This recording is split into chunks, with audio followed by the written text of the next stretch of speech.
Customer کا اصل payment سے زیادہ کا بل بنوانا۔ میری دہلی میں چشمے کی دکان ہے، بعض کسٹمر ایسے ہوتے ہیں جو جتنی قیمت میں ہم سے چشمہ لیتے ہیں اس سے زیادہ کا بل بنوا لیتے ہیں۔ اس کا مطلب وہ بہت ہی 2 نمبر لوگ ہوتے ہیں۔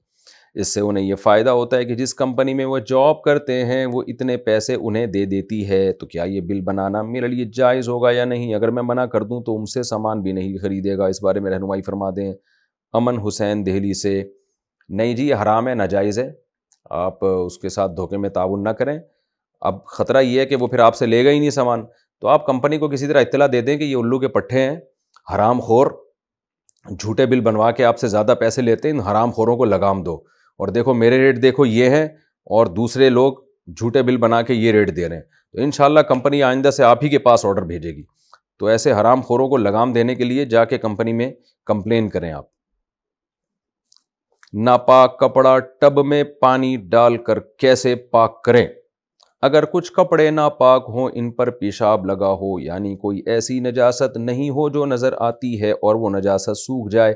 پھر اگر ان کپڑوں کو ٹب میں ڈال کر اوپر سے نل کھول دیں اور سرف بھی ڈال دیں، تو کیا جب پانی بہنے لگے گا یعنی ٹب سے باہر آنے لگے گا اور وہ سرف ختم ہو جائے گا اور آپ کا یہ ذہن غالب ہو جائے گا کہ اس کی نجاست ختم ہو گئی ہے، تو کیسے کپڑے پاک ہو جائیں گے؟ سمیر مرتضیٰ اٹلی سے، اگر وہ نجاست لکوڈ فارم میں تھی نا اور وہ اس کی اسمیل اور وہ بدبو وغیرہ ختم ہو گئی ہے تو پھر پاک ہو جائے گا، لیکن اگر وہ ایسی نہیں تھی، نشان ہے اس کا باقاعدہ، تو اس کو رگڑنا بھی ضروری ہے۔ ہاں رگڑ کے بھی وہ نشان نہیں جا رہا پھر پاک ہو جائے گا، تو آپ نے ایک دفعہ اس کو رگڑنا ہے تاکہ نشان ختم ہو جائے اور بدبو ختم ہو جائے، پھر پانی بہنے سے پاک ہو جائے گا۔ لیکن اگر نشان بھی نہیں ختم ہوا، بدبو بھی ختم نہیں ہوئی، تو پھر بالٹی بھر کے پانی بہنے لگا تو اس سے پاک نہیں ہوگا۔ تو ہاں البتہ ایسی نجاست ہے کہ اس میں نشان بھی نہیں رہا اس کا اور بدبو بھی نہیں آ رہی اس میں، تو پھر اتنا بھی کافی ہے کہ آپ نے سرف ڈال کے جیسے آپ بتا رہے ہیں پانی بہنا شروع ہو جائے گا اور غالب گمان ہو جائے تو کہ بھئی وہ نجاست ختم ہو گئی ہے، تو پھر کپڑا پاک ہو جائے گا، کیونکہ بہتا ہوا پانی ویسے بھی پاک ہوتا ہے۔ تو جب پانی بہنا شروع ہو جائے گا، ادھر سے نلکے میں آ رہے ادھر سے بالٹی سے گرنا شروع ہو، یہ پروسیس جب ہوگا تو اور وہ آپ بتا رہے ہیں جیسے سرف بھی کافی حد تک اس کا نکل چکا ہو، تو پھر کپڑا پاک ہو جائے گا۔ بہت سے روزے نہیں رکھے تو کیسے کفارہ دوں؟ میری عمر 25 سال ہے، میں بلوغت کے بعد سے کسی بھی سال رمضان کے روزوں کا اہتمام نہیں کیا، کبھی میں نے روزے کی بالکل نیت ہی نہیں کی اور کبھی نیت کر کے دن میں توڑ دیتا تھا۔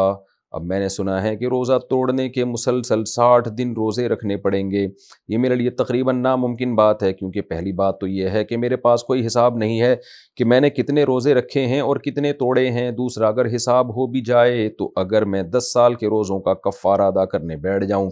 تو سال ہر سال بھی مسلسل روزے رکھنے کے باوجود ادا نہیں ہوں گے۔ اس صورت میں میرے لیے کیا حکم ہے؟ روزہ توڑنے کی سزا سے بھی بچ جاؤں اور کفارہ بھی ادا ہو جائے؟ عبداللہ شاکر دبئی سے، دیکھیں جو روزے آپ نے چھوڑے ہیں ان کی تو قضا ہے، کفارہ نہیں ہے، وہ تو آپ حساب لگائیں کتنے روزے بنتے ہیں تو وہ رکھنا شروع کر دیں آپ۔ اور جو توڑے ہیں تو اس میں الگ الگ رمضانوں کے روزے توڑے ہیں تو صحیح بات تو یہ ہے کہ ایک رمضان میں جتنے بھی روزے توڑے ہیں تو ان کا کفارہ ایک ہی ہے۔ تو آپ یہ دیکھ لیں کہ آپ نے کتنے رمضانوں کے توڑے ہیں، یہ نہ دیکھیں کہ کتنے روزے توڑے ہیں، بلکہ صرف یہ دیکھ لیں کہ کتنے رمضانوں کے توڑے ہیں۔ 4 رمضانوں میں توڑے ہیں تو 4 کفارے، 5 رمضانوں میں توڑے ہیں تو 5 کفارے۔ اور اگر یہ بھی آپ کے لیے مشکل ہے تو ایک قول یہ بھی ہے کہ اب آپ نے جب توبہ کر لی ہے تو ایک ہی کفارہ سارے ٹوٹے ہوئے روزوں کی طرف سے کافی ہے۔ تو آپ اب ایسا کر لیں کہ 60 روزے لگاتار رکھیں سردیوں میں، اور یہ کہنا کہ اس کی بھی طاقت نہیں ہے یہ غلط ہے، کیونکہ آپ کی عمر 25 سال ہے، 25 سال میں تو بڑے بڑے کام کر لیتا ہے انسان۔ محمد بن قاسم نے تو 17 سال میں سندھ فتح کر لیا تھا، آپ 25 سال میں 60 روزے نہیں رکھ سکتے، تو سردیوں میں رکھ لیں آپ، نومبر دسمبر یا دسمبر جنوری میں رکھ لیں آپ، تو 60 روزے آپ کو لگاتار رکھنے پڑیں گے۔ تو اس نیت سے رکھ لیں کہ تمام روزوں کی طرف سے